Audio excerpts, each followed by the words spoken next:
Hello, I'm Isaac Hayes III, founder and CEO of Fanbase, and I'm here with a very important message.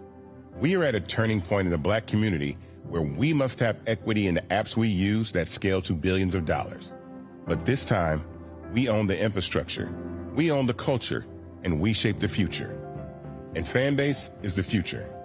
Fanbase combines the free functionality of Instagram, TikTok, and YouTube into an all-in-one platform built for the evolution of social media and monetization. With over 1.4 million users, that's real proof that we are shifting the conversation of tech ownership and equity for creators. So right now, I want you to go to startengine.com/fanbase and invest today. The minimum to invest is $399. That gets you 60 shares of stock in Fanbase at $665 a share. This marks a turning point in Black ownership of social media. If we don't take this opportunity to own social media right now, we will always be customers to our own creations. And that can't go on. So once again, go to startengine.com/fanbase and invest today. We must own the platforms where our voices live, our stories matter, and where our culture drives the world. Thank you. Black Star Network is here. Oh, no punches! I'm real revolutionary right now. Thank you for being the voice of Black America. All momentum we have now, we have to keep this going. The video looks phenomenal. See, there's a difference between Black Star Network and Black-owned media and something like CNN. You can't be Black-owned media and be scared. It's time to be smart. Bring your eyeballs home. You dig?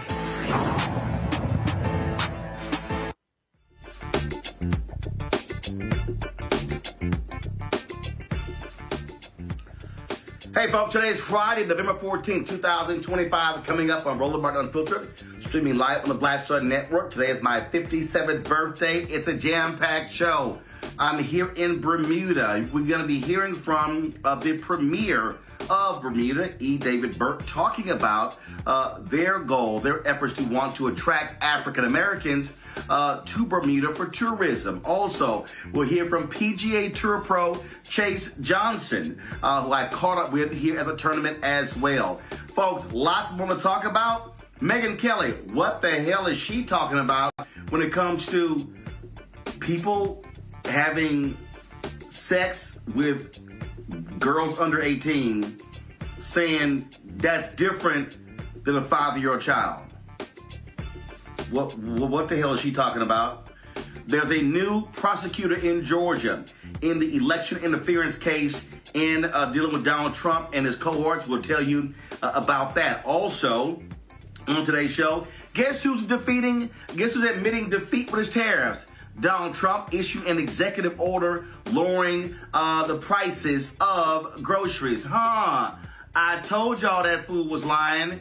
Why do I have to now, for the second time in a week, call out a black person in media for spewing bullshit on the air? This time, again, it's Stephen A. Smith. Yes. Oh, my God. All dealing with Jeffrey Epstein. In Florida, free speech is under attack after a black school board member gets blasted for sharing her thoughts on white supremacist Charlie Kirk. A Baltimore cop facing a stack of charges, including second-degree attempted murder after the shocking video shows him chasing a black man with a police cruiser. We've got the details. Also, MAGA's really upset because U.S. Catholic bishops condemns Donald Trump's attacks on immigration. Ain't this something? They don't mind it when the Catholics talk about abortion, but now they got a problem on this issue. Okay. It's lots to break down. It's time to bring the funk on Roland Martin Unfiltered on the Black Star Network. Let's go. He's got it. Whatever the piss, he's on it. Whatever it is, he's got the scoop, the fact, the find. And when it breaks, he's right on time and it's rolling. Best believe he's knowing. Putting it down from sports to news to politics. With entertainment just for kicks, he's rolling.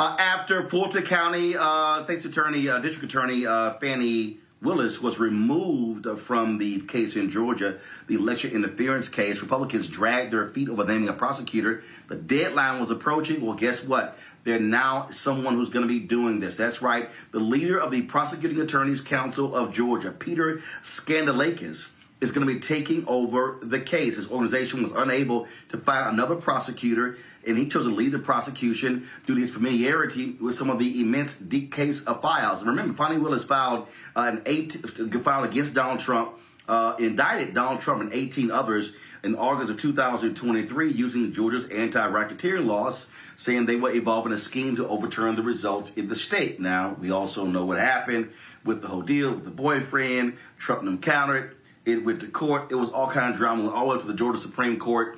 But it's now, that whole mess is now dealt with. Now they have a prosecutor. Now this case is going to move forward. And now, hopefully, we can see some justice prevail against this thug, this twice-impeached, criminally convicted con man in chief, Donald Trump. My panel, Matt Manning, civil rights attorney out of Corpus Christi, Waikuni Siant, CEO and co-founder of Politicking, DC, Michael Imhotep, host, African History Network show. And I'm sure Matt is just enjoying me rocking this 12th man jersey of the number 3 ranked team in the country. And it's not his little school in Austin. All right, let's get to it. Thank goodness this is going to move forward. Michael, a lot of folk were scared. Actually, I'm sorry, Matt, my bad. Sorry, Matt. A lot of folks were scared that these folks in Georgia were going to allow the deadline to expire and let Trump get off. Now we have a prosecutor, and now he can be held into account. Just your thoughts on this decision. Well, I think this decision really is about as ugly as that jersey you have on, Roland, because I think it's much ado about nothing. Reading the article, I was really dismayed because the reason he appointed himself is because he couldn't get anybody else to take the case. I suspect what's going to happen is that he's going to find a way to tank this case and say that he looked at it and he's, relying on the immunity decision or some other reason, and is going to say that this is an unsupportable case. I don't want to be a pessimist, but I don't really think there's anything looming positively down the road in terms of this case being prosecuted, because he's basically got backed into having to prosecute this case. And I think that is not going to bear well for the prosecution of the case, particularly because it was already one that was kind of a sprawling, difficult case in terms of the application and the nuance. This is not the normal application of a RICO case. So I think what's going to happen is they're going to find a way to dump the case, and they're going to say that Fani Willis, messed it up from the beginning, and they're going to try to scapegoat her, and nothing's going to happen to Donald Trump.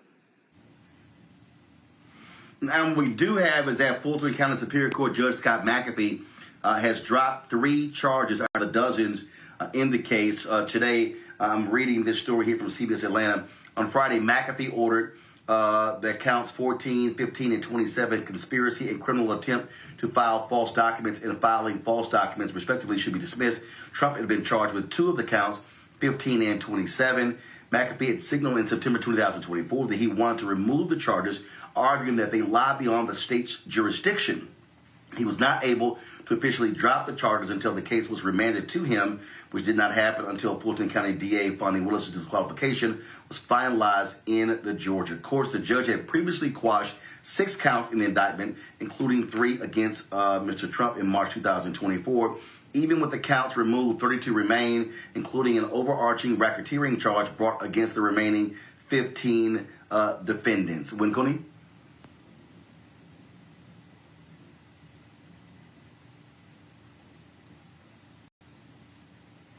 I think you're muted. Thanks, Roland. Happy birthday, by the way. I agree with what Matt. I appreciate it. I think, absolutely. I think the most exciting part of this case was that it was the most likely of all the various criminal charges surrounding Trump to go to trial, because it was actually going to be a state case handled by a local Georgia prosecutor.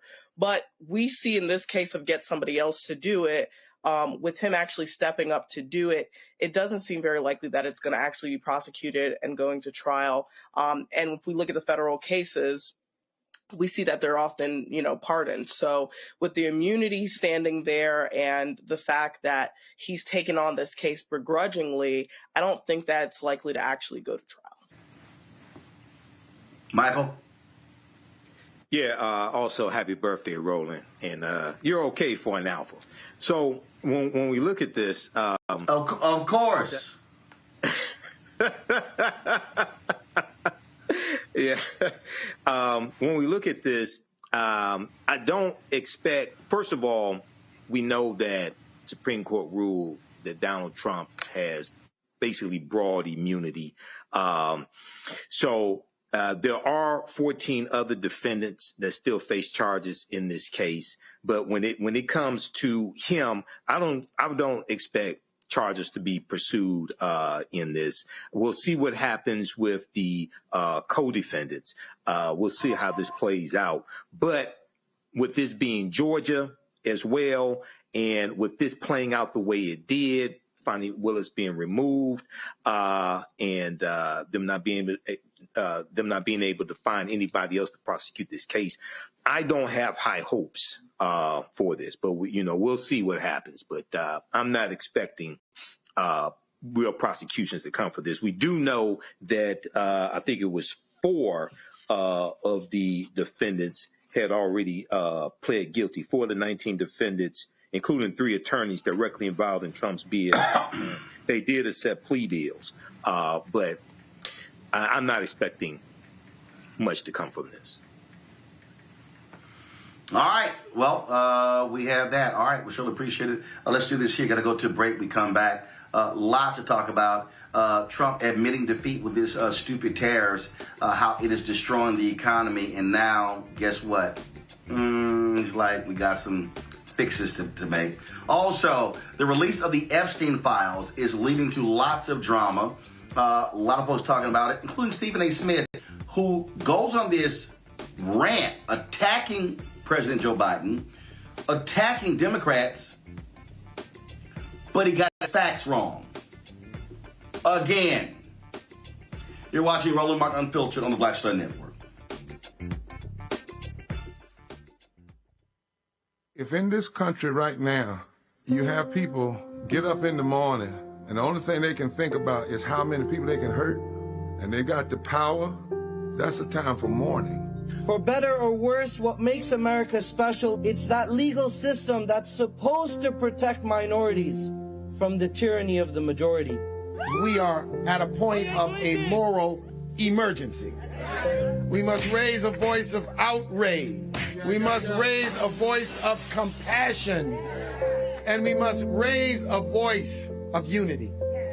We are not in a crisis of party versus party. We are in a crisis of civilization, a human rights crisis, and a crisis of democracy itself.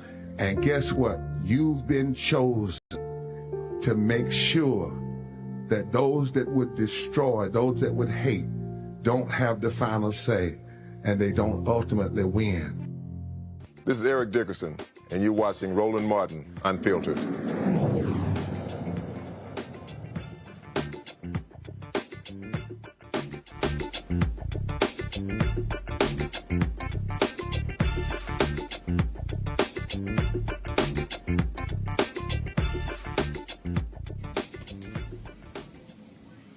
Last 48 hours, a lot of stuff being talked about in Washington, D.C. as a result of these emails from Jeffrey Epstein being released.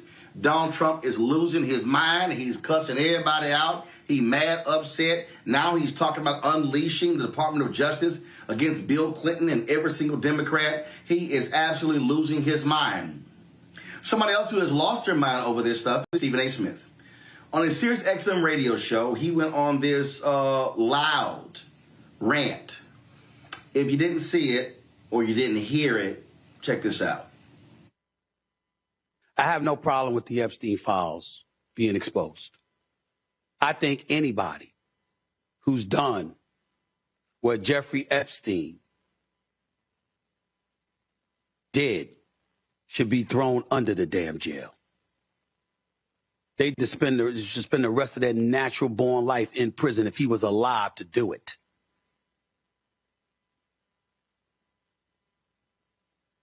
Young girls being sexually molested is as disgusting as it gets. It is as vile as it gets. We ain't making any excuses for anybody like that. What a despicable, despicable human being. There's a special place in hell for people like that. But that's not what anybody can definitively associate the president with. He knew Epstein, so did Bill Clinton. So did a plethora of other famous people inside and outside the world of politics. Incriminating emails, well, what specifically and how significant was it? And when we sit up there as Democrats and we're applauding on the House floor, now that Alita Grijalva was there talking about she'll be the final vote to sit up there and open the Epstein files, and everybody's applauding for the Democratic Party. Ladies and gentlemen, keep in mind that the Epstein files were in existence and free to have been opened during the Biden administration. You were there for 4 years. How come you didn't open it as a Democratic Party then? What am I missing? I'm not saying I know. It's a legitimate question. Maybe I don't remember the answer. Maybe my extraordinary producers should be able to help me during the commercial break. But from my understanding, the same files that were open or being open now with the 220 pages of documents or whatever it is, with various emails, that could have been done when Biden was in office. Well, why didn't you do it? If it's so important now. What were the Democrats doing at that particular moment in time? See, this is the kind of stuff that smells.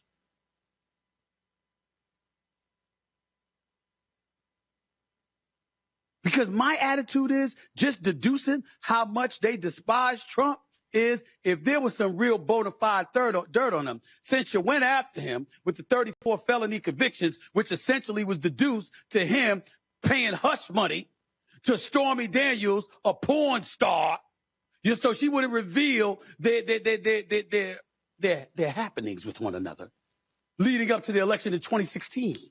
Okay? If you had something like that you were willing. Okay. Stephen A. says, maybe I'm missing something. You are. Then he says he's an extraordinary producer. And maybe they could research it.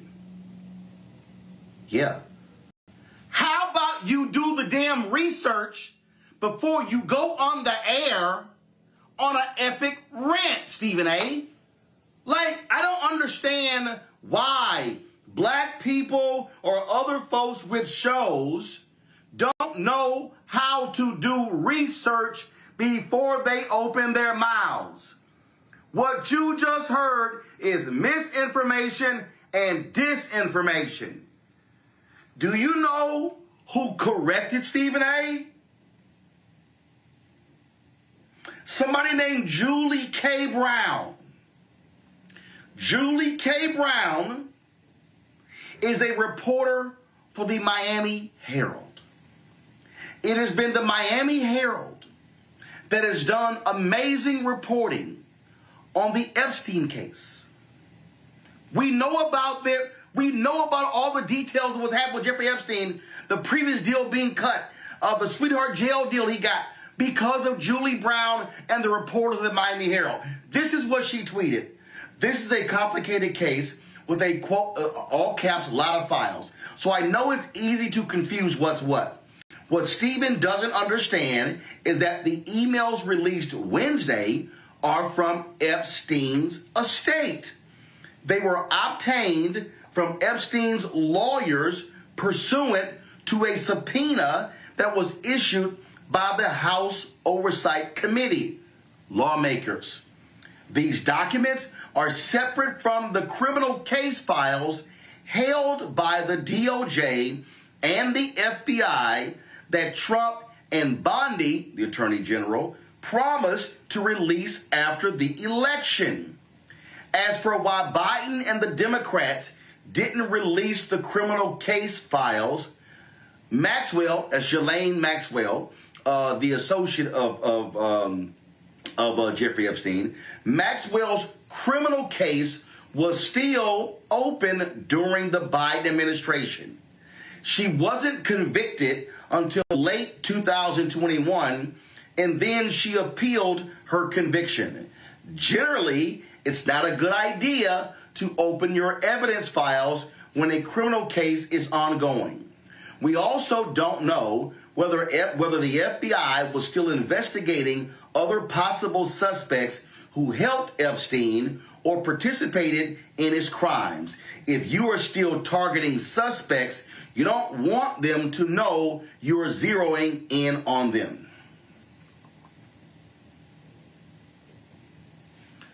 This is what I keep trying to tell these people who are in media.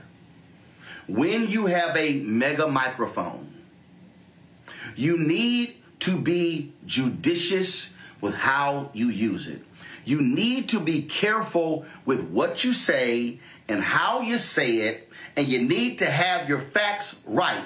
So when people are then listening to you, they're taking cues from you. And so all of a sudden, folks are going, oh my God, what the hell were Biden and the Democrats doing? They couldn't release them because they didn't have them. And so Stephen A. is broadcasting on Sirius XM radio all around the country. And people are taking his clip and they're reposting it on Twitter, on Instagram, on Facebook, on TikTok, on Snapchat, on Fanbase, on Spoutable, Spill, LinkedIn, everywhere. And he's wrong. And see, this is what I cannot stand. I cannot stand when a journalist or a media personality says, I'm just asking a question. I'm just giving my opinion. What the hell are you talking about? I get asking questions. So here's how it worked. Stephen A., you and your producing team, you book experts like a Julie Brown. And in fact, it would be smart for y'all to book her on Monday or Tuesday or Wednesday or Thursday or Friday. What you do is you ask the experts the question. You say, Julie, you're a reporter with the Miami Herald. You've been covering this story for years.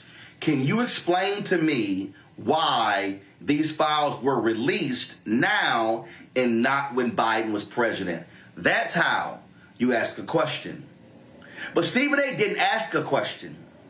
Stephen A. asked a question and then gave his answer to the question, and but before doing so, admitting he didn't actually know the answer. Do y'all know how dangerous that is? That's the equivalent. That's the equivalent of going off on a player for not suiting up. And then you find out later, oh, he was injured. Did you check and call before you attacked the player for being injured? This is what I'm talking about, Michael, and I'm sick of this. I'm sick of people not dealing in facts, not checking first before they go off and say things that then get repeated. And as we know, the lie travels faster than the truth. This is just idiotic to literally say, I don't know. I could have my smart producer check, but let me just rip the folks anyway. Yeah, Roland, it is unprofessional, it's irresponsible, and it's dangerous. And I'm somebody who's been in media 15 years. I've done over probably close to 2,000 episodes of the African History Network show. I do all the research for it. I book guests, book experts in the areas that we're talking about. And I said before on this show, if Shut Up and Dribble were a person, it would be Stephen A. Smith. I think the A stands for asinine. He has absolutely no clue what he's talking about.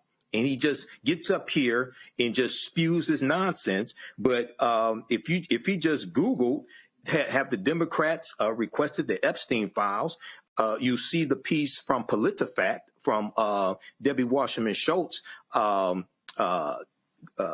House of Representatives page, and it goes through and breaks down this timeline, and it talks about how Democratic lawmakers began to seek records about Epstein after the Miami Herald's late 2018 investigation into the case. And it goes through and breaks this down. It talks about different people, whether it's U.S. Representative Elijah Cummings, Senator Tim Kaine. It talks about Democratic efforts and also calling for an investigation into the plea deal that Alex Acosta did for Jeffrey Epstein. Okay. And lastly, it's important to also note that she was prosecuted by the Biden administration, Ghislaine Maxwell, 2021, Biden administration prosecution, and sentenced in June 2022. That's on the Justice Department's website right now. Now, that's just me doing a Google search. I don't have nobody working for me. So Stephen A. Smith is full of shit.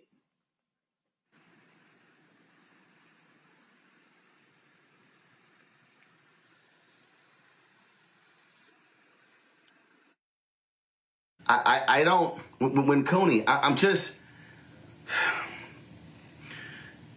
here's a perfect example, when Coney, if you want to say, Democrats, why are you now making such a big deal out of the Epstein files? Okay, fine. You give that commentary, give that rant, whatever. If you want to say, hey, the people who also are really pushing this Epstein stuff is the hard right. Now, if you want to criticize them, okay, go right ahead. But what I don't understand is how you literally admit that you don't know the facts, and then you then choose to opine on what happened not knowing the facts. Here's the deal. I don't know all the ins and outs of the Jeffrey Epstein story. But what I do know is that I follow Julie K. Brown. And what I do know, Win Cooney, is that she follows me. And I have been following her Twitter feed for quite some time. And I get the facts from her. And if I had a question regarding this case that I wasn't sure about, it's a good bet. The first thing I'm going to do is go to her feed, because she truly is the expert on this, because she's been covering from day one. Well, that would be too intelligent for Stephen A. Smith to do, Roland. I want Black people to stop getting their political news from Stephen A. Smith. I hope that people didn't forget that 2 weeks ago, he was wrong about Jasmine Crockett, and he's wrong again. His track record has proven. So, control room, I've lost. Can you hear me, Roland?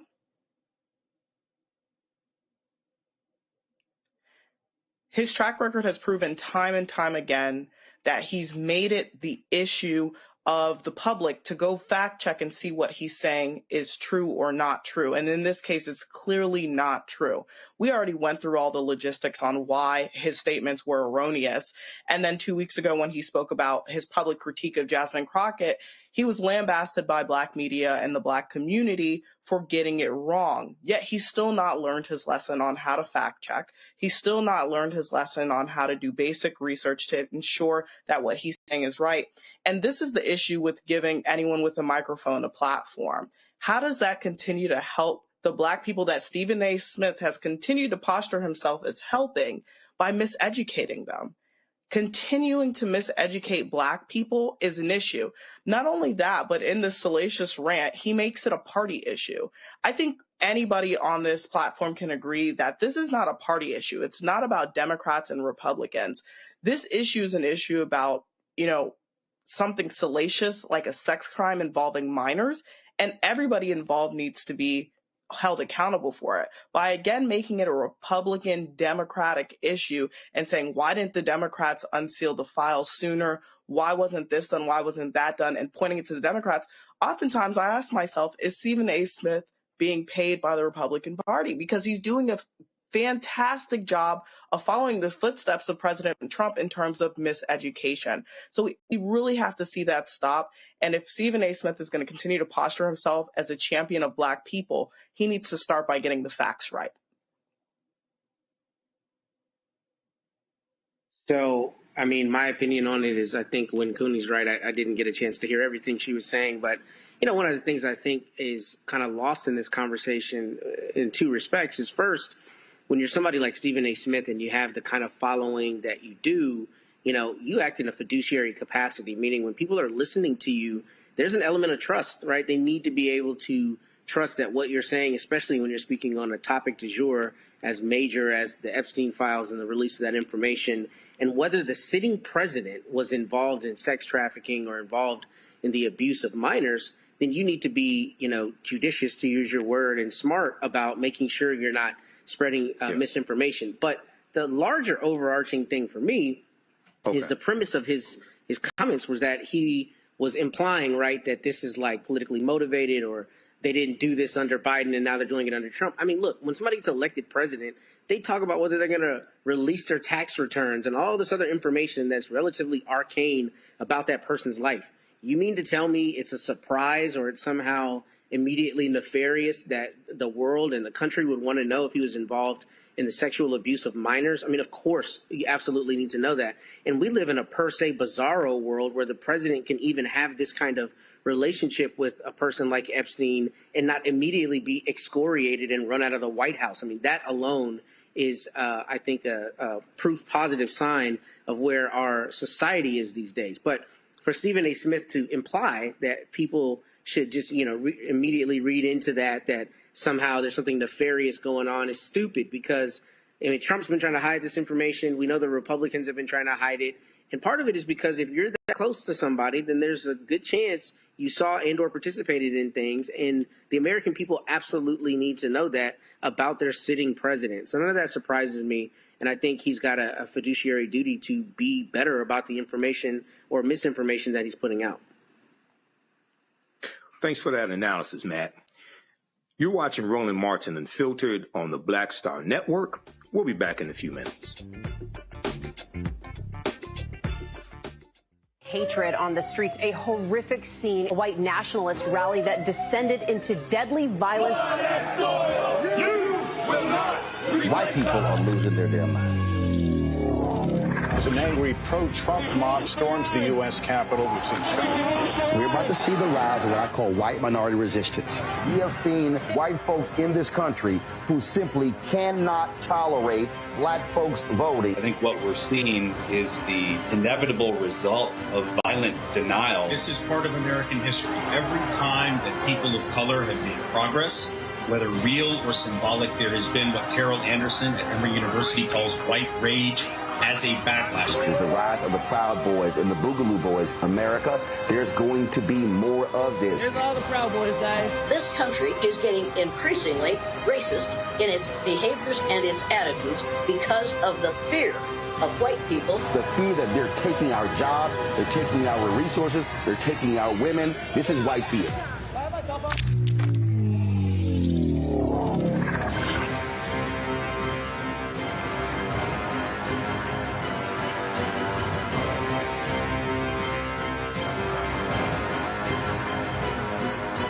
Said the quiet part out loud. Black votes are a threat, so they erased them. After the Supreme Court gutted the Voting Rights Act in 2013, Republican legislatures moved fast. New voter ID laws, polling place shutdowns, purges of black voters from the rolls. Trump's Justice Department didn't stop it, they joined in. In 2018, his DOJ backed Ohio's voter purge system, a scheme that disproportionately erased black voters. Their goal, erase black votes and political power. Yeah, that happened. These are the kinds of stories that we cover every day on Roland Martin Unfiltered. Subscribe on YouTube and download the Black Star Network app. Support fact-based independent journalism that centers African Americans and the issues that matter to our community.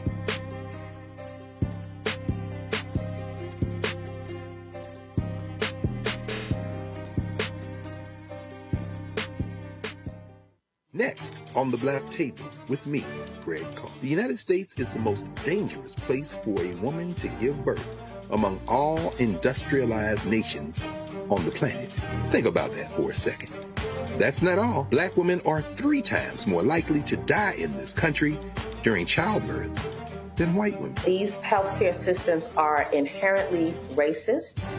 There are a lot of white supremacist ideas and mythologies around black women, black women's bodies, even black people that we experience painless, right? Activist, organizer, and fearless freedom fighter Monifa Akinwole Bandele from Moms Rising joins us and tells us this shocking phenomenon, like so much else, is rooted in unadulterated racism. And that's just one of her fights.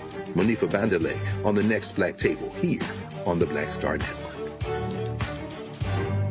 If in this country right now, you have people get up in the morning and the only thing they can think about is how many people they can hurt, and they got the power, that's a time for mourning. For better or worse, what makes America special, it's that legal system that's supposed to protect minorities from the tyranny of the majority. We are at a point of a moral emergency. We must raise a voice of outrage. We must raise a voice of compassion. And we must raise a voice of unity. We are not in a crisis of party versus party. We are in a crisis of civilization, a human rights crisis, and a crisis of democracy itself. And guess what? You've been chosen to make sure that those that would destroy, those that would hate, don't have the final say, and they don't ultimately win. Hey, I'm Malcolm Lee, and you're watching Roland Martin Unfiltered.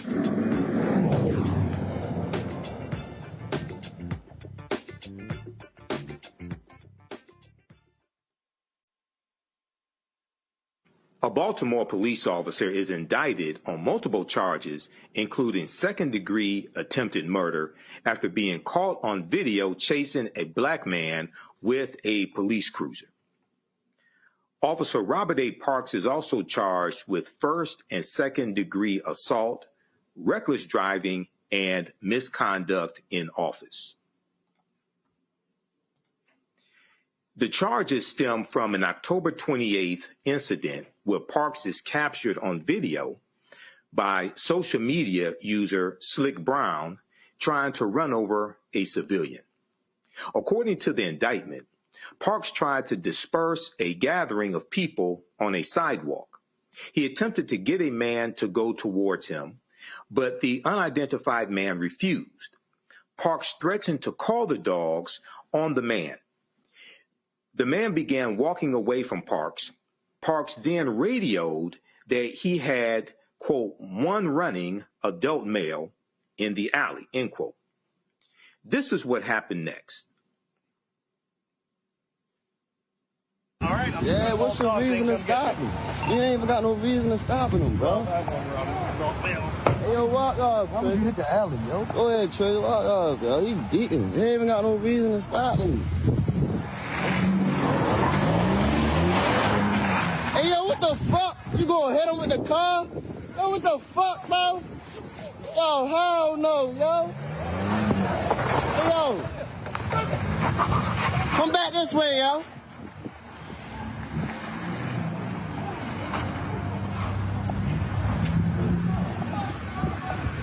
Yo, beating, bro.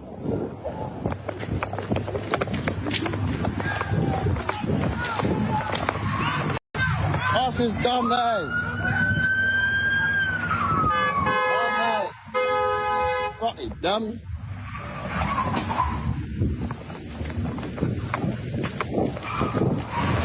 Dumb ass, you dumb as shit. You dumb as shit. You crashing and all that. You really crashing out, bro. Go ahead, dumbass. Really crashing out, bro. You press his car and all that, bro.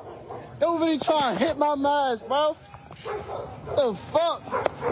You really trying to hit, bro, with the car and all that. Oh, hell no. Here is Baltimore City State's Attorney Ivan Bates explaining the decision to indict Parks. The charges brought forward in this indictment reflect the seriousness and dangerous nature of the actions we all witnessed in the viral video of Officer Parks driving his vehicle directly at a civilian while on duty. These are the exact charges we would bring forward for anyone operating a vehicle in that manner, whether you're police or whether you're civilian.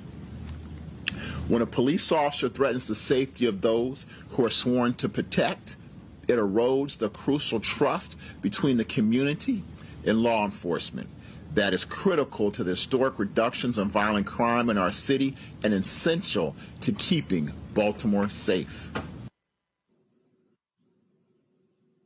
Parks has been with the Baltimore Police Department since 2020 and turned himself into the authorities on Wednesday morning. If convicted, Parks faces a maximum sentence of 65 years in prison. You're watching Roland Martin Unfiltered on the Black Star Network. We'll be back in a few minutes. This week on The Other Side of Change. Book bans, anti-intellectualism, and Trump's continued war on wisdom. This is a coordinated backlash to progress. At the end of the day, conservatives realized that they couldn't win a debate on facts. They started using our language against us, right? Remember when we were all woke and the woke movement and all that kind of stuff? Now everything is anti-woke, right? When we were talking about including diversity, equity, inclusion, higher education, now it's anti-DEI. All this are efforts to suppress the truth because truth empowers people. You're watching The Other Side of Change only on the Black Star Network. Hey, I'm Mark Morial, President and CEO of the National Urban League, and I'm watching Roland Martin Unfiltered.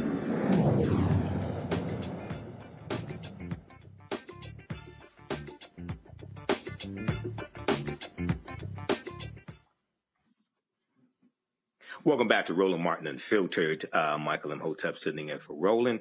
I want to go to our panel for this discussion. I want to start with you, Matt.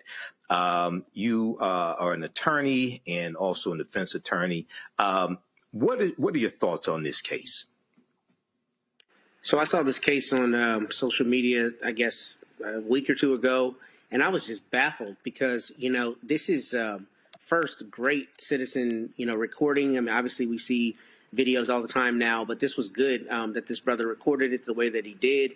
And when I saw this video, I was baffled that a police officer would not only do this kind of thing. I mean, of course, there are times that they're assaultive. We talk about it all the time on this show. But this brazenly, broad daylight, after clearly having some kind of tense interaction with these brothers, and then you go and try to hit them. I mean, honestly, when I looked at this, this is one of the few times I think that the attempted murder charge might actually stick. I think what will happen, I think we've talked about it on the show, but when you're prosecuting a case, I don't know how it is in Maryland, but in Texas, a prosecutor always gets what's called a lesser included offense. So that means if they're prosecuting you for murder and they want the jury to be instructed on another charge like deadly conduct or manslaughter, depending on how the law works in that state, the prosecutor automatically gets it.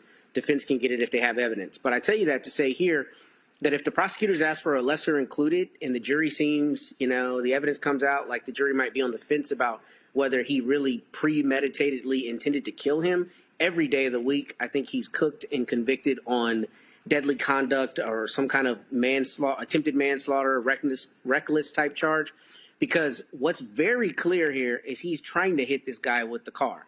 The struggle will be the intent and whether he intended to kill him.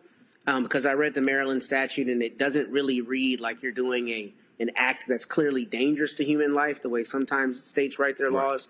Here, it's a premeditated intent to kill. I think that may be a little bit of a difficult issue for the jury. But I think this guy is dead to rights. If I were defending him, I would be trying to get a plea deal because there is absolutely no question about what happened. There's no question about the operation of the vehicle, no question about his intent to try to hit him because after he misses him the first time, he keeps chasing him. So I think that it's good that they're prosecuting this case. And, the brother said it perfectly. He said, man, you are literally crashing out. Like, I've never seen anything like this. And I've watched thousands of police videos. And I'm not surprised that they charged him with this. And I wouldn't also be surprised if the feds came in and prosecuted this because this is just, you got to lay the hammer down on someone like this. So he's going to get a lot of time. Okay. Now, Cooney, what are your thoughts on this case here? It's very disturbing to see this video, even though we are thankful to social media user Slick Brown for capturing the video.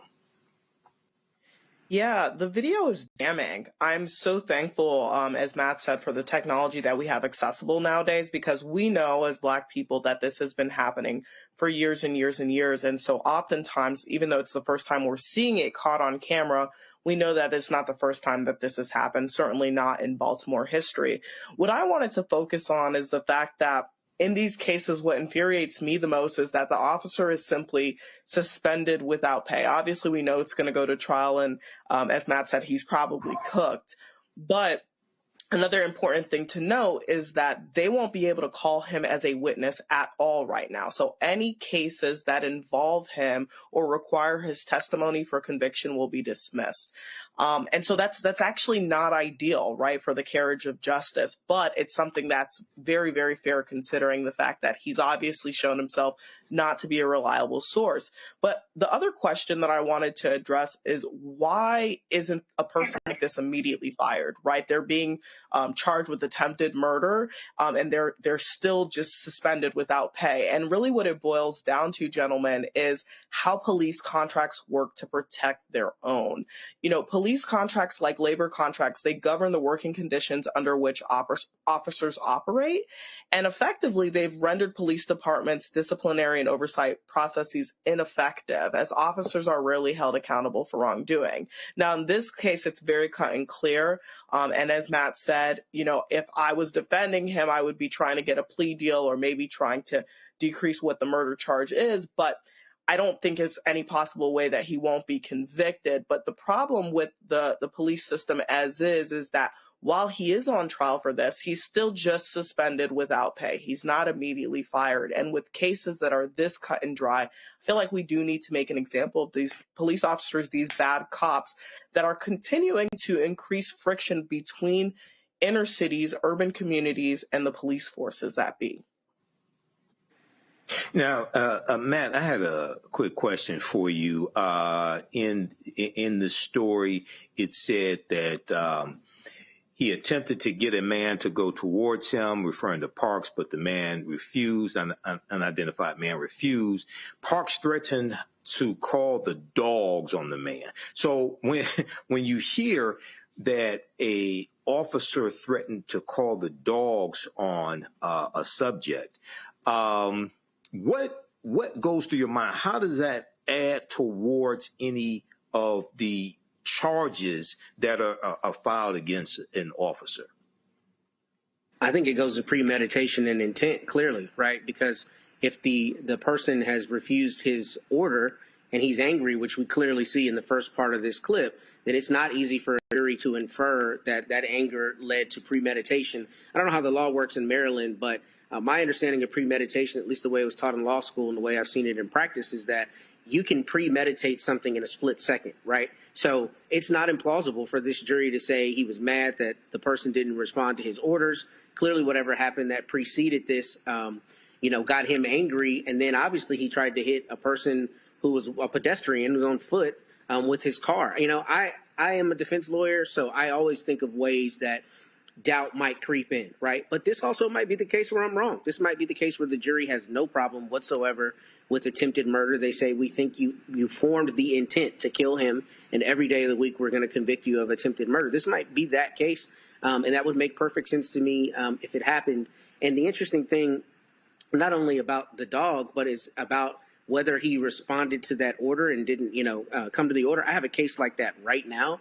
And depending on where you are, the case law often says that you don't have to respond to that. So it's interesting that we're talking about this today because in my case, my guy ended up getting body slammed because he didn't want to identify himself. Texas law doesn't require him to identify himself. And I think that's important in this context. I don't know how it works in Maryland, but if that brother didn't have to identify himself and that cop got mad and all of this transpired because of that, that's another sign of the kind of abuse you see with police officers, because when they tell you to do something and you don't do it, even if you're within your rights, they get mad and sometimes they try to kill you. And this is exactly why, to go to Win Cooney's point, we absolutely need to bury this guy under the jail, because when you have this kind of power, you can't be wilding out the way this was, trying to literally hit and kill people with your car. So he's going to get a lot of time in my estimation. Right.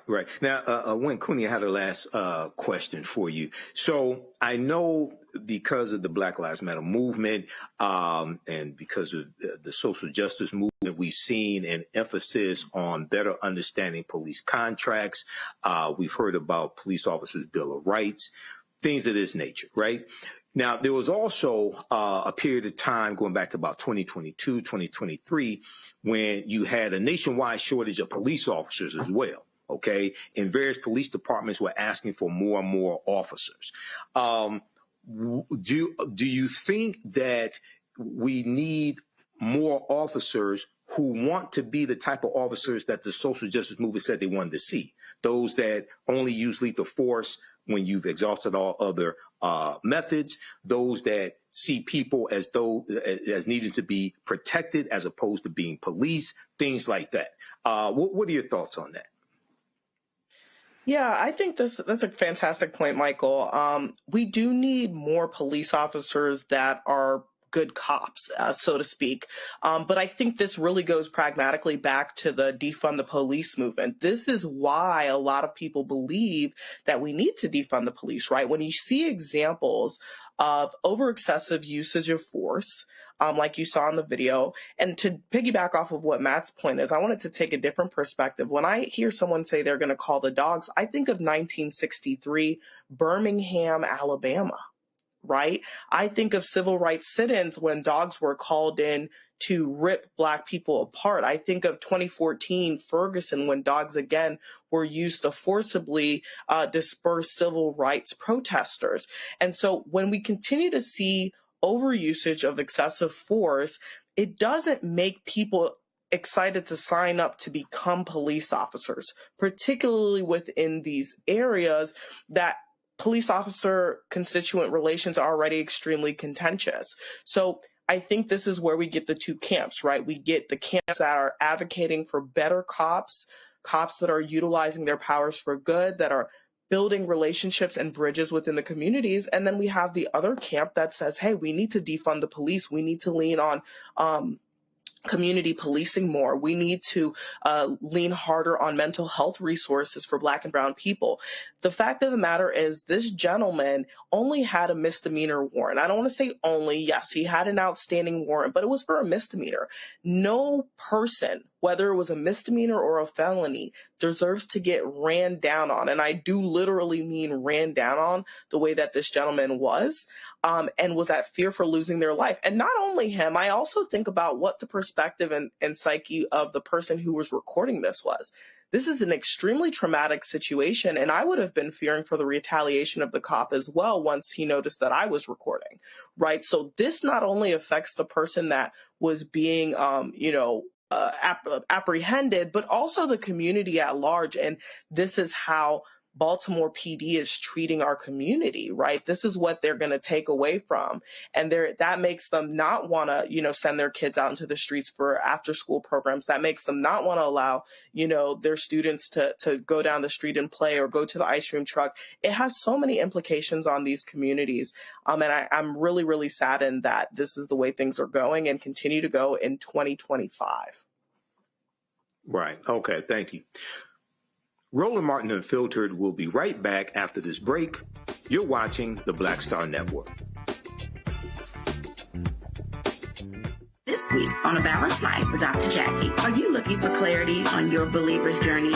Are you finding it difficult to really find your lane and stay in your place? Do you think that you have what it takes to build a sense of community even in these difficult times, knowing that God has got your back? Well, this week on A Balanced Life with Dr. Jackie, we're talking about just those things. I have the courage to walk through this tough season because they're going to come. You need the friends that have a belief system like yours. A believer's journey this week on A Balanced Life with Dr. Jackie on Black Star Network.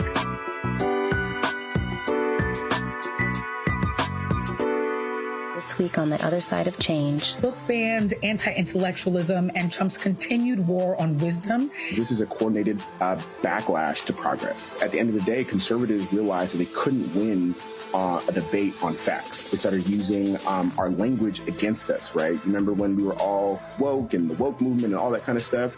Now everything is anti-woke, right? When we were talking about including diversity, equity, inclusion in higher education, now it's anti-DEI. All this are efforts to suppress the truth because truth empowers people. Watching the other side of change only on the Black Star Network.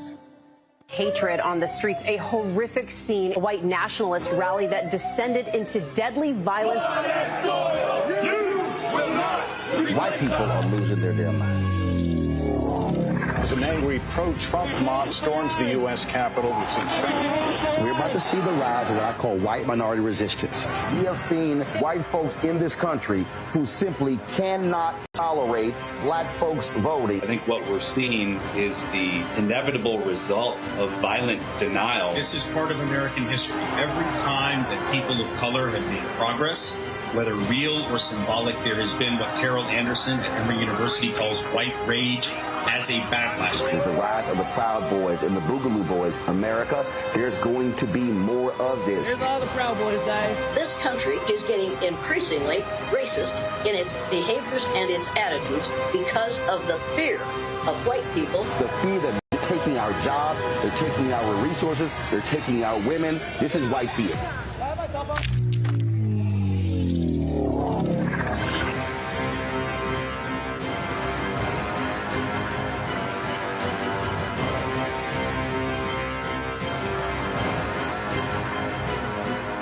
Said the quiet part out loud.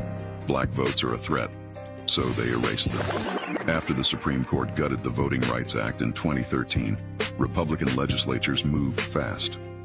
New voter ID laws, polling place shutdowns, purges of black voters from the rolls. Trump's Justice Department didn't stop it, they joined in. In 2018, his DOJ backed Ohio's voter purge system, a scheme that disproportionately erased black voters. Their goal, erase black votes and political power. Yeah, that happened. These are the kinds of stories that we cover every day on Roland Martin Unfiltered. Subscribe on YouTube and download the Black Star Network app. Support fact-based independent journalism that centers African Americans and the issues that matter to our community.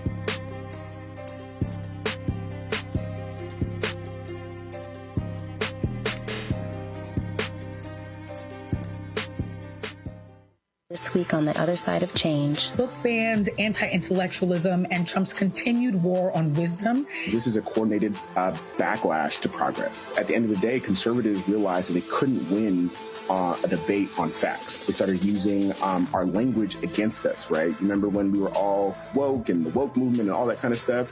Now everything is anti-woke, right? When we were talking about including diversity, equity, inclusion, higher education, now it's anti-DEI. All this are efforts to suppress the truth because truth empowers people. You're watching The Other Side of Change, only on the Black Star Network. Hey, I'm Mark Morial, President and CEO of the National Urban League, and I'm watching Roland Martin Unfiltered.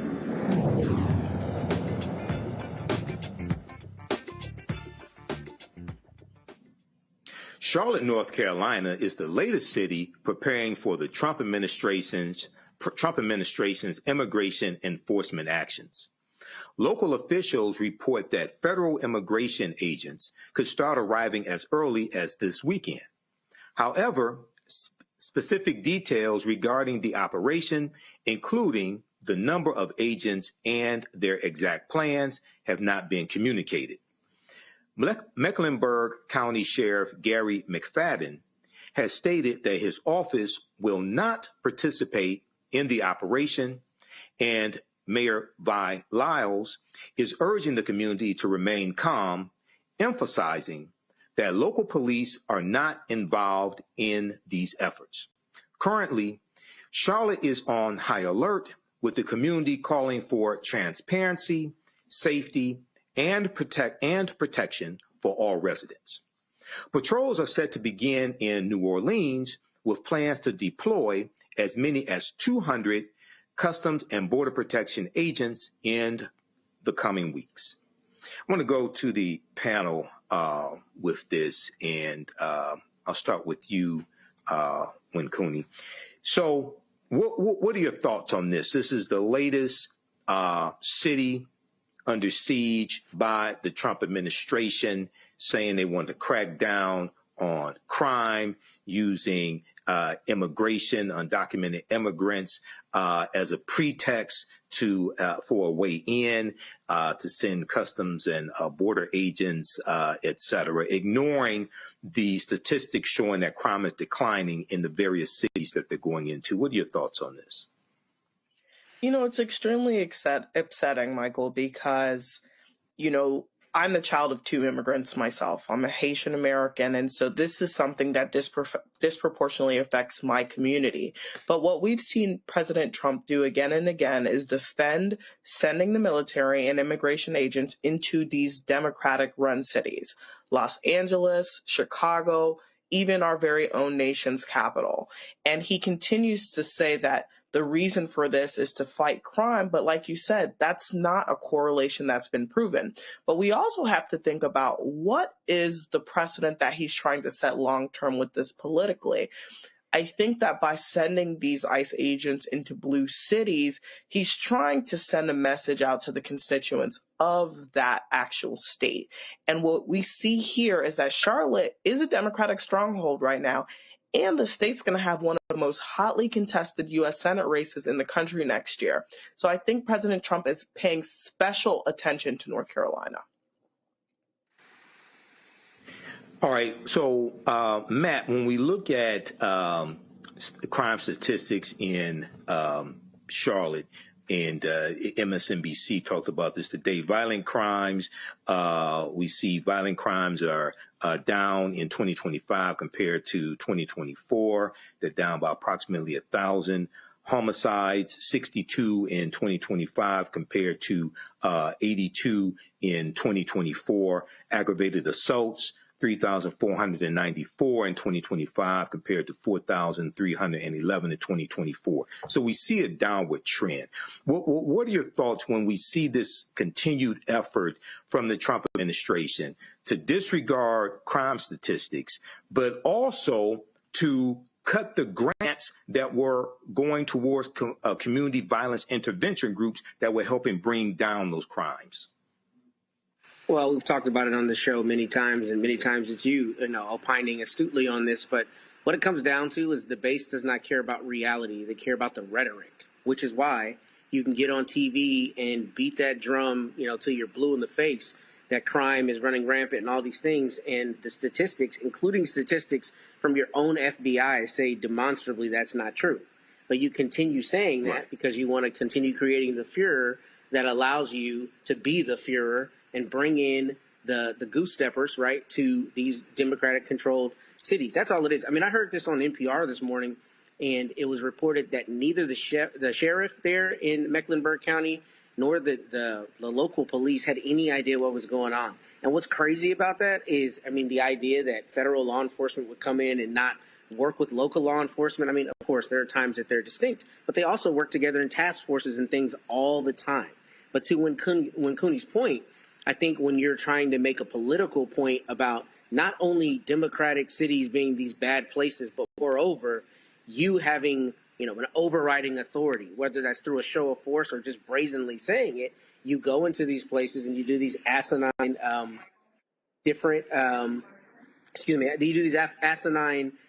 procedures, right, just to show a show of force. So this to me is stupid, and it's dumb that local law enforcement didn't know anything about it. And I think part of it is them licking their wounds because the judges ruled against them in Chicago and other places.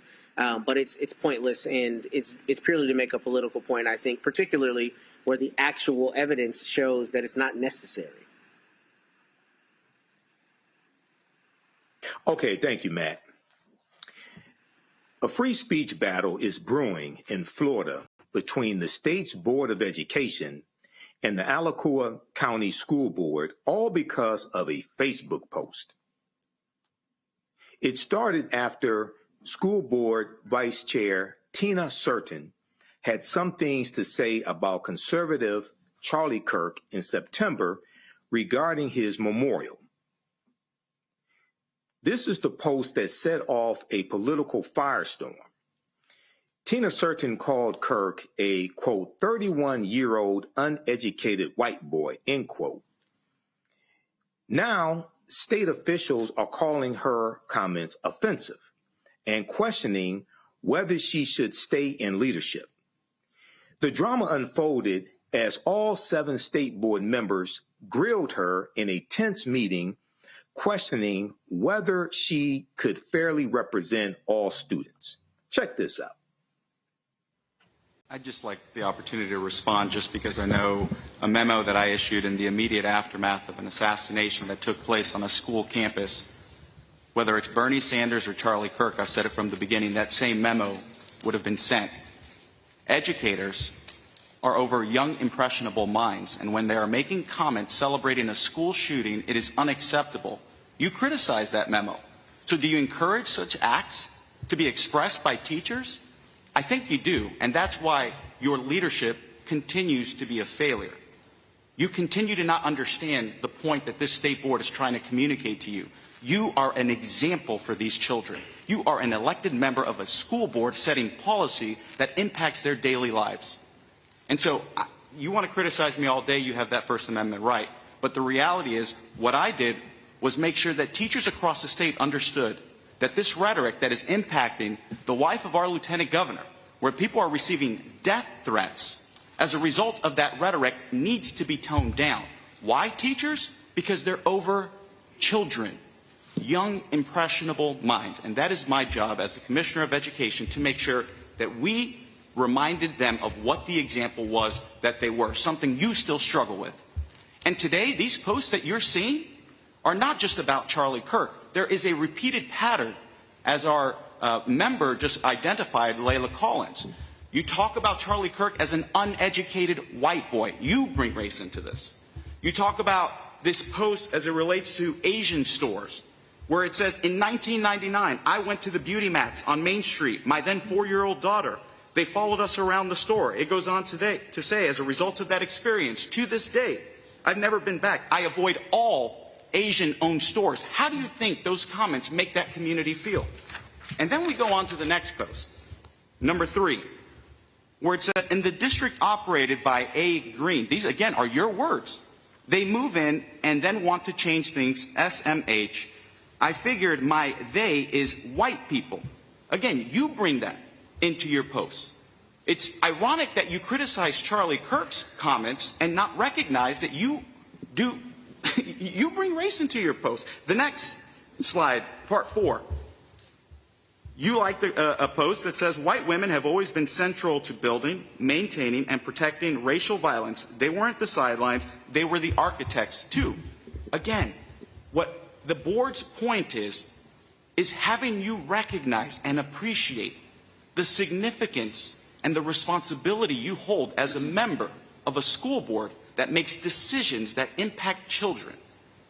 And what is the example that you are setting for children? This is not the kind of behavior we want to see in our school system.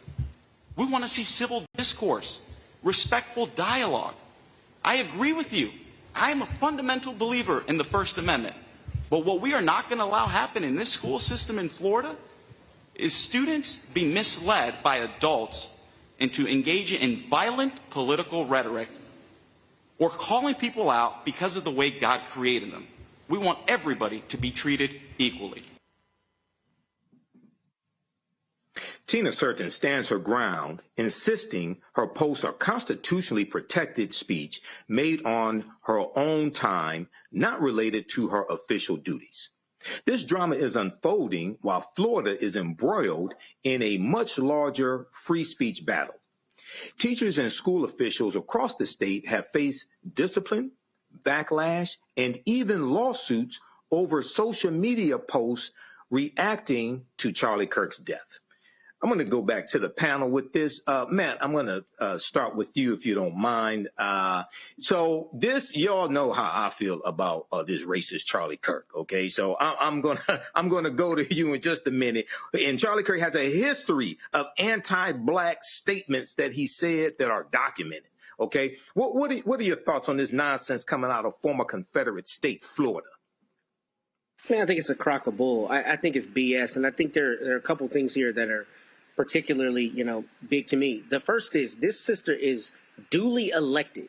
So we're not talking about a teacher in a public school being excoriated by the state board. We're talking about a public servant who was voted into the office that she holds. Now, before I go on, Florida has weird laws about who the governor can take out of office and stuff. I'm not used to seeing some of the way their government works. So I don't know if they have any real, control over her being in or out of her seat.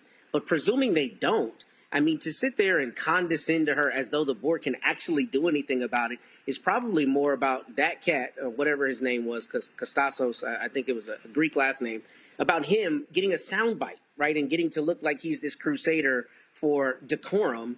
And there's not any real end game besides using her as a whipping post. Now, in candor, I will say when you're elected, you do have to consider that what you say is obviously going to be scrutinized, and surely Ms. Certain knows that.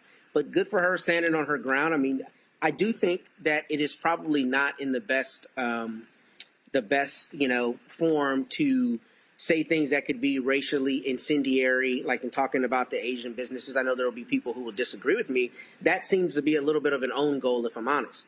But with respect to Charlie Kirk in particular, Charlie Kirk's rhetoric was vitriolic, and vitriolic about black people in particular, and all of these people who have made him a martyr are completely intellectually dishonest when they call anybody out saying anything about him. I mean, literally, Charlie Kirk was talking about people having to die in order to protect the right for guns. So it is not, intellectually dishonest to say that he died talking about something he was espousing. I mean, that's literally true based on what he said.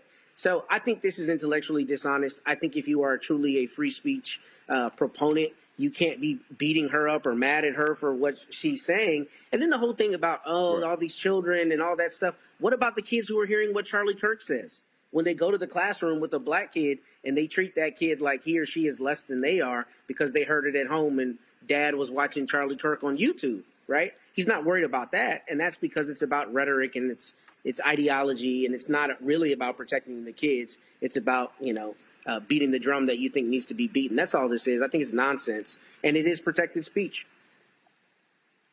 Right. Now, when Cooney, let's get get straight. Charlie Kirk is an unqualified college dropout. Okay. He is an unqualified white boy. And he did talk about prowling blacks. He was a proponent of the great replacement theory. He did say on January 23rd, 2024 on the Charlie Kirk show, if I see a black pilot, I'm going to be like, boy, I hope he's qualified. He did say that George Floyd was scum. Okay. And he also did have negative things to say about Michelle Obama, Sheila Jackson Lee, Ketanji Brown Jackson when it came to affirmative action, and said, you do not have the brain processing power to otherwise be taken really seriously. You have to go steal a white person's slot to go be taken somewhat seriously. So what are your thoughts on this unqualified white male college dropout, Charlie Kirk? And also the attack on our sister Tina Certain for standing up for her rights. A few thoughts. Number one, Tina innocent, okay? There was not one lie that Tina said in that particular Facebook quote. I agree with Matt. Some of the comments about Asian American, etc., were incendiary. But in terms of what she said about him, she was absolutely spot on. Charlie Kirk was a bigot. He was open about that. He was uneducated. He did drop out of school. And he was also able to raise millions and millions and millions of dollars in building Turning Point USA, which is one of the biggest parts of the Republican Party now, and how they actually are able to touch students on college campuses. It's a breeding ground for bigotism in this country and white supremacy, and it's absolutely something that has to be stopped. Now, as a black person, I don't celebrate the death of anyone, right? But I don't believe that that's what she was doing in that post. What she was speaking is speaking facts. And as you guys were talking about Florida, it's not a formally Confederate state. It's still very Confederate as far as I'm concerned. I was raised in South Florida. I'm a voter in Florida. And it is still an extremely racist state. And so it is really, really important that we are questioning these types of racial rhetoric, especially when they're being, pillaged in the schools by someone like Charlie Kirk. Now, I think, like Matt said, Ms. Certain may want to think a little bit more about the personal views that she's putting online as someone who is elected in office, right? But I think if we're talking about the First Amendment and we're talking about what someone's putting on Facebook, the United States and Florida particularly needs to come to a concerted agreement on what is permissible and not permissible from an elected official. We can't have someone that's sitting president in the highest office of the United States saying grab them by the pussy and then being upset when other people are stating their views. If we're talking about leading by example, we got to be really, really, really crisp on what that means and what that looks like for the next generation. Right. Thank you. You're watching Roland Martin Unfiltered on the Black Star Network.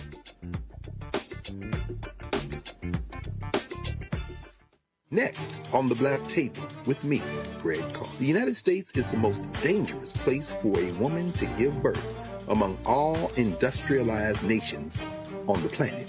Think about that for a second. That's not all. Black women are 3 times more likely to die in this country during childbirth than white women. These healthcare systems are inherently racist. There are a lot of white supremacist ideas and mythologies around black women, black women's bodies, even black people, that we experience pain less, right? Activist, organizer, and fearless freedom fighter Monifa Akinwole Bandele from Moms Rising joins us and tells us this shocking phenomenon, like so much else, is rooted in unadulterated racism. And that's just one of her fights. Monifa Bandele on the next Black Table here on the Black Star Network. This week on The Other Side of Change. Book bans, anti-intellectualism, and Trump's continued war on wisdom. This is a coordinated backlash to progress. At the end of the day, conservatives realized that they couldn't win a debate on facts. They started using our language against us, right? Remember when we were all woke and the woke movement and all that kind of stuff? Now everything is anti-woke, right? When we were talking about including diversity, equity, inclusion, higher education, now it's anti-DEI. All this are efforts to suppress the truth because truth empowers people. You're watching The Other Side of Change, only on the Black Star Network. This week on A Balanced Life with Dr. Jackie, are you looking for clarity on your believer's journey? Are you finding it difficult to really find your lane and stay in your place? Do you think that you have what it takes to build a sense of community even in these difficult times, knowing that God has got your back? Well, this week on A Balanced Life with Dr. Jackie, we're talking about just those things. I have the courage to walk through this tough season because they're going to come. You need the friends that have a belief system like yours. A believer's journey this week on A Balanced Life with Dr. Jackie on Black Star Network.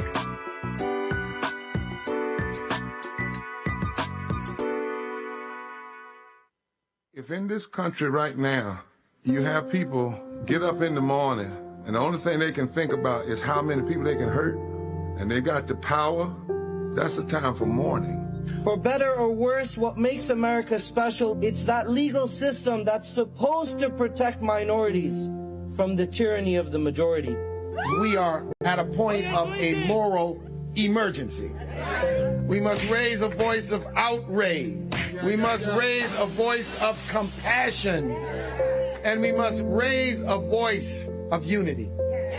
We are not in a crisis of party versus party. We are in a crisis of civilization, a human rights crisis, and a crisis of democracy itself. And guess what? You've been chosen to make sure that those that would destroy, those that would hate, don't have the final say, and they don't ultimately win. Violent white supremacy is, quote, the most persistent and lethal threat in the homeland. The greatest terrorist threat to the homeland is the homegrown violence stream, including hate crime committed on behalf of some kind of white supremacist ideology. They are coming after everything in Black America. MAGA and Donald Trump are specifically targeting Black America. They are going after the money. Attack Black Lives Matter. Attack critical race theory. Attack woke, DEI. MAGA wants to defund Black America. This is a perfect example of their desire to completely degrade and de-emphasize Black people.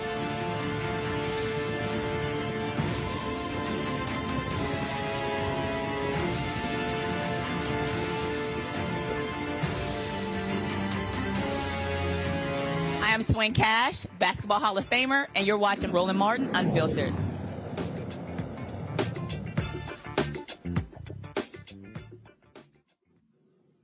Hey guys, if you notice, Roland is having technical difficulties broadcasting from Bermuda. I want to thank our panelists today, Matt Manning and Wynn Cooney. Have a great weekend. Roland interviewed PGA golfer Chase Johnson at the Butterfield Bermuda Championship. Here's that interview.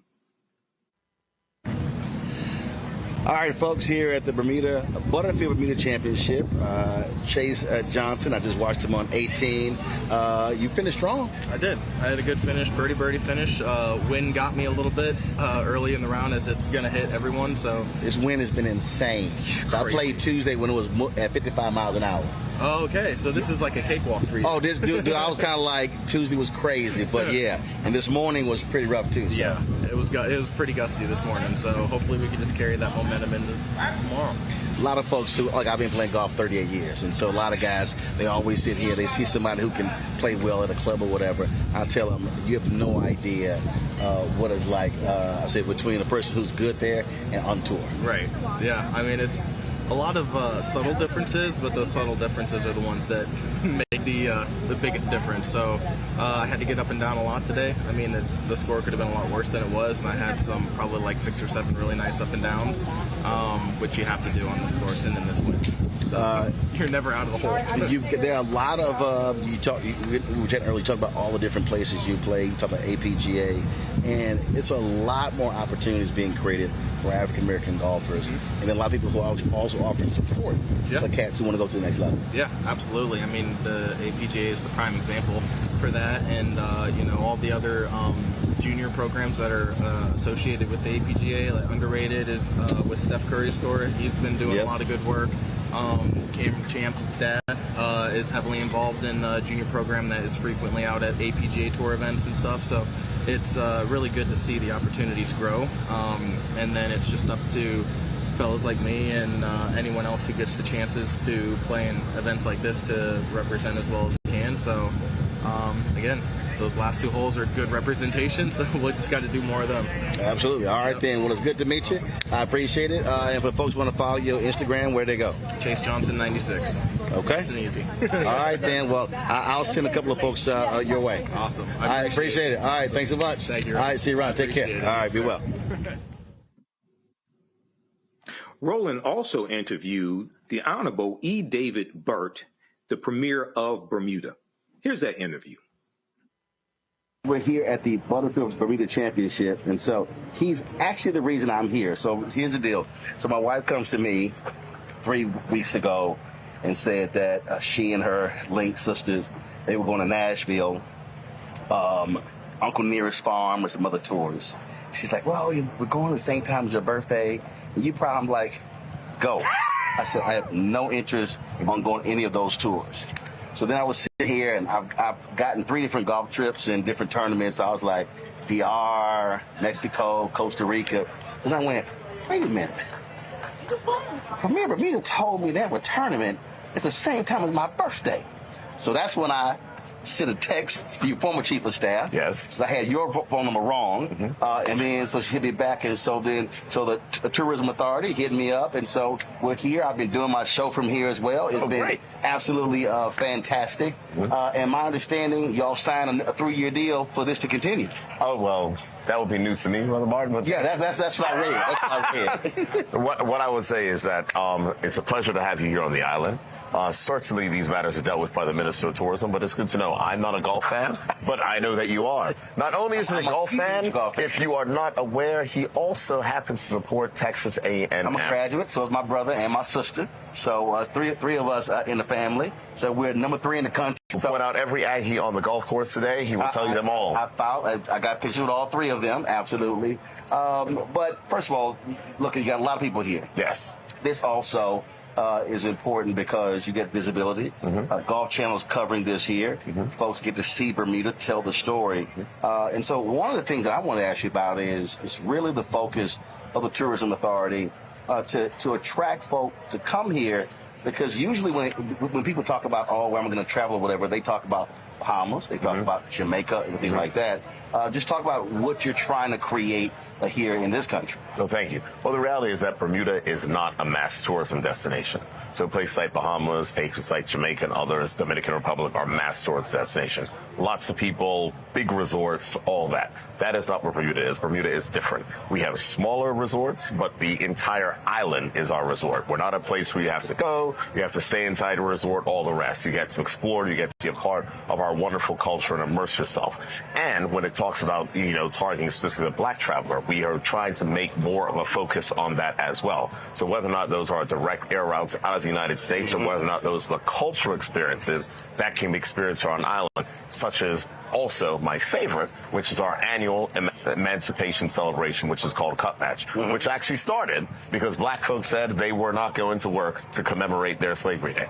Wow. They said the day that we got emancipation, we're not going to work. So it was not an official holiday for a number of years until the government of the day finally gave in. And I promise you, the government of the day did not look like you or I at that time. Finally gave in and declared a holiday. But black people said, we are not going to work. We are going to organize an event to commemorate the emancipation of slavery. And now is our biggest holiday of the year. So when is that? That is it is a very technical answer. Because I was talking to somebody about it yesterday, and they said it is the last Thursday and Friday before the first Monday in August. And they said it's really 4 days. So the law says it is the last Thursday and Friday before the first Monday in August. It is basically the last weekend in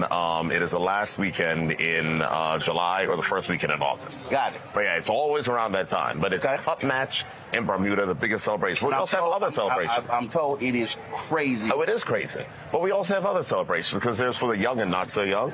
So we have our national heroes. So there's a story also about Mary Prince, who was instrumental in dismantling slavery inside of the British colonies, who wrote in a book, Mary Prince. And so she's one of our national heroes, in addition to many other persons who have historical significance for Bermuda. And near that weekend, we have our national hero celebration, but we also have Bermuda Carnival, which is an amazing event and celebration. And, I would say if you are someone who likes a little bit of fun, it is continuous revelry for 4 straight days, kind of like Cup Match. Cup Match is kind of 5. It's a 2-day holiday, but it goes on for 5 days. Hidden meaning in there is like continuous revelry. Continuous revelry. We revel at Carnival. So what's interesting is, yesterday, there was a young woman, she was in media, and we were talking, I said, I got a question for you. I said, Bermuda is not in the Caribbean. She says, but it's Caribbean. Correct. Explain that. We consider ourselves Caribbean. And is that because, according to her, she said 65% of the people from here can trace them their St. Kitts. St. Kitts, Turks and Caicos, Bahamas, all the islands. Because, it was part.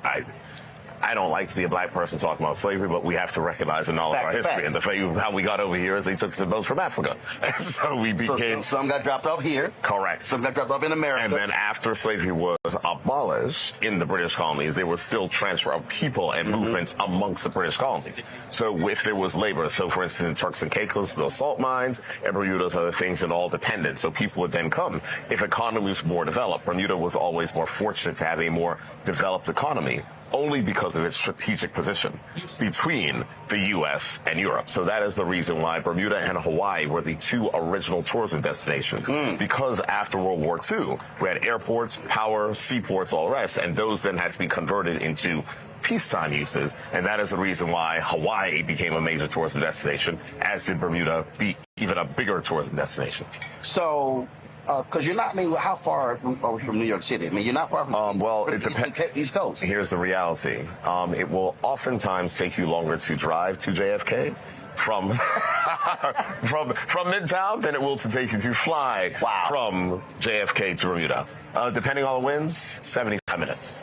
Wow. Depending on the winds. If the winds are going the wrong way, it might be 85 to 90. So it really is interesting to me that Bermuda is so close. But to your point, I don't hear a lot of folks talking about, hey, I'm going to vacation in Bermuda. Now here's the funny thing. Bermuda. You don't hear a lot of folks talking about it, but for instance, last year, throughout the entire high season, our hotels were full and people couldn't get rooms. So the reality is we're marketing to the persons. We are just not a mass tourism destination. But if you're looking for a unique destination, a place that is different, a place where you're not trapped inside of a resort, a place where you can explore, mix with the locals, have fun, have the beautiful scenery, go out, this is the place for you. Also, the connection between Bermuda and African Americans. So many folks traveling to the United States, being educated there as well, and forming those relationships. Absolutely. Yeah, a lot went to HBCUs as well. Many. But here's the other thing as well. Right now, what is also interesting for Bermuda is that we now have a growing and burgeoning African population as well. We celebrate African Day as well. Lots of persons from East Africa, West Africa as well.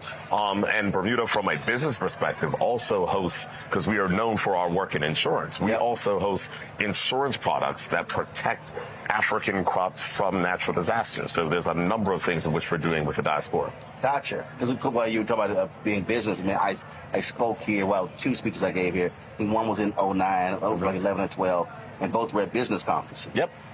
And we're talking about, again, the relationship with entities in the United States and here as well.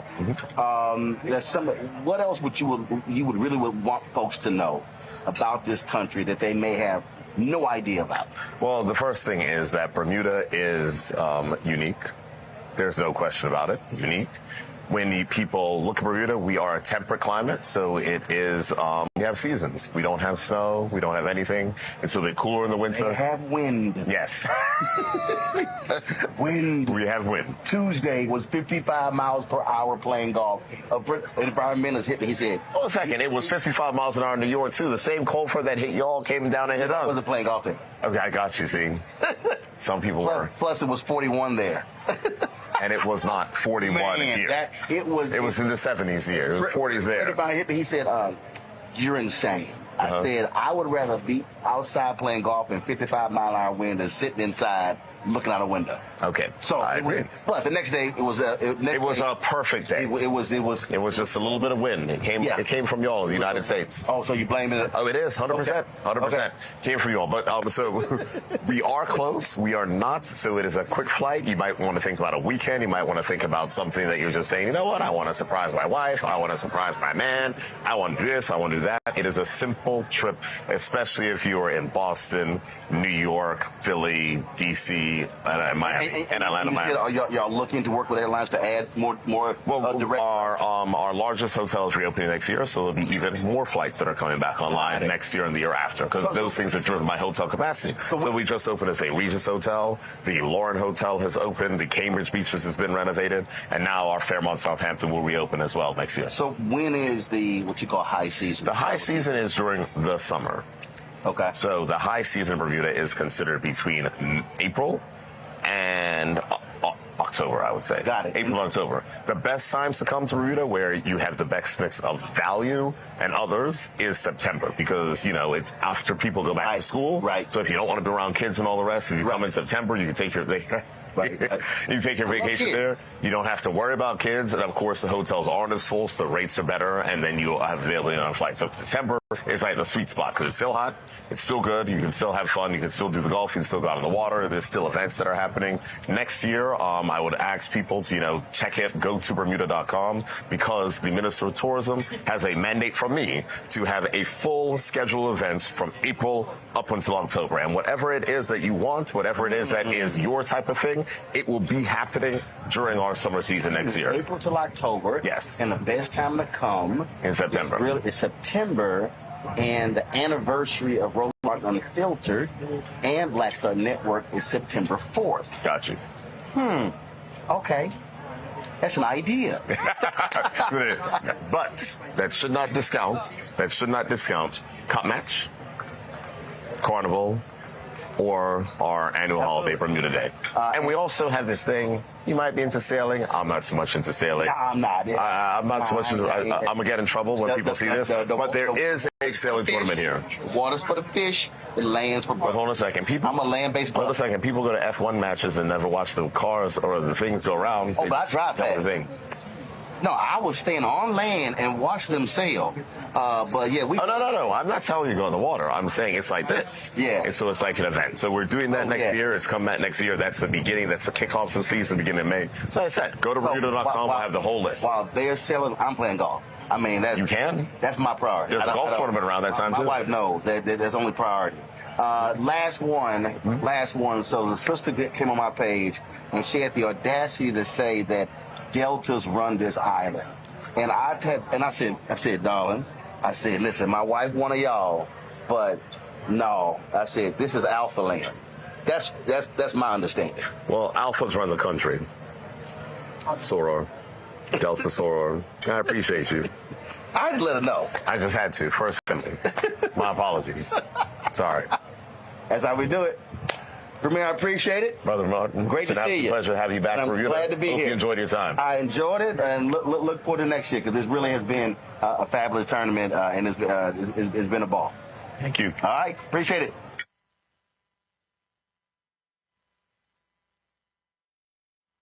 And have a good night.